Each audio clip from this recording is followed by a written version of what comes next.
আবারও প্রশংসায় ভাসছে ডিসি সারোয়ার আলম। আপনারা তো জেনে থাকবেন ডিসি সারোয়ার আলমকে সিলেট থেকে প্রত্যাহার করা হয়েছে এবং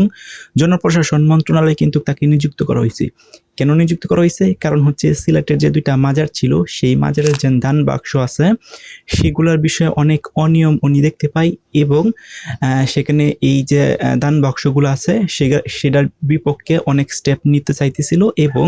এক প্রকার এই দান বাক্স দুটাকে সিলগালা করে এবং সেখানে সিসি ক্যামেরা,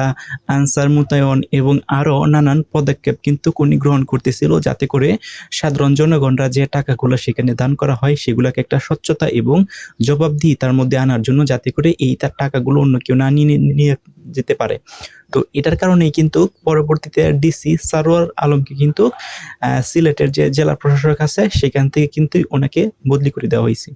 তো এই যে বদলি করে দিয়েছে এটার কারণে কিন্তু সিলেটের সাধারণ মানুষরা কিন্তু বিক্ষোভ মিছিল করতেছে, কেন ওনাকে বদলি করা হয়েছে, কারণ উনি কিন্তু একটা ভালো মানুষ এবং ভালো কাজ করতেছিল এবং জনসাধারণ নিয়ে কিন্তু কাজ করতেছিল। সো এমন অবস্থায় আরেকটা ভালো কাজ করছে ডিসি সারোয়ার আলম, সেটা হচ্ছে যে সময় জেলা প্রশাসক হিসেবে যুক্ত হন সিলেটে, তখন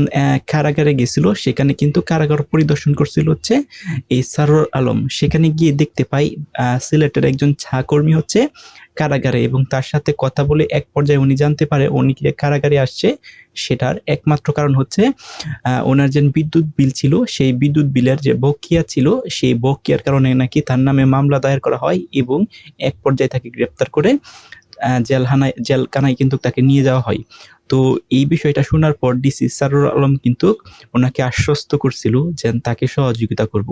এবং পরবর্তীতে ডিসি সারোয়ার আলমের উদ্যোগে কিন্তু উনি জামিন পায় এবং জামিন পেয়ে কিন্তু পুনরায় উনি সিলেটে চলে আসে এবং তার যে স্বাভাবিক জীবনের কার্যকলাপ বা যেহেতু চা কর্মী অর্থাৎ উনি হচ্ছে চা তুলে, তো ওনার যে প্রাত্যহিক জীবনের কার্যকলাপ করতেছিল, কিন্তু হঠাৎ করে আবারও এই বিদ্যুৎ বিল বকেয়া থাকার কারণে আবার পুলিশ তাকে গ্রেপ্তার করে এবং যেহেতু ডিসি সারোয়ার আলমের যে বদলি সেই বদলিটা কিন্তু হয়ে গেছে। সো এটার কারণে কিন্তু যেদিন বদলি লেটার ওনার কাছে আসছে সেদিনই কিন্তু আবার ওই যে চা কর্মী আছে ওনাকে হচ্ছে আবার জেলখানা থেকে ওনাকে ফিরিয়ে নিয়ে আসছে এবং একদম পার্মানেন্টলি তাকে আর গ্রেপ্তার না করার জন্য নির্দেশ দিছে এবং হচ্ছে গ্রেপ্তার না করার জন্য যা যা আইনীয় প্রক্রিয়া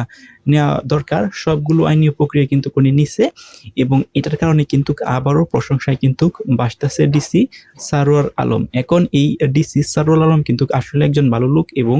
দুর্নীতির বিরুদ্ধে কাজ করে এবং দুর্নীতির বিরুদ্ধে কিন্তু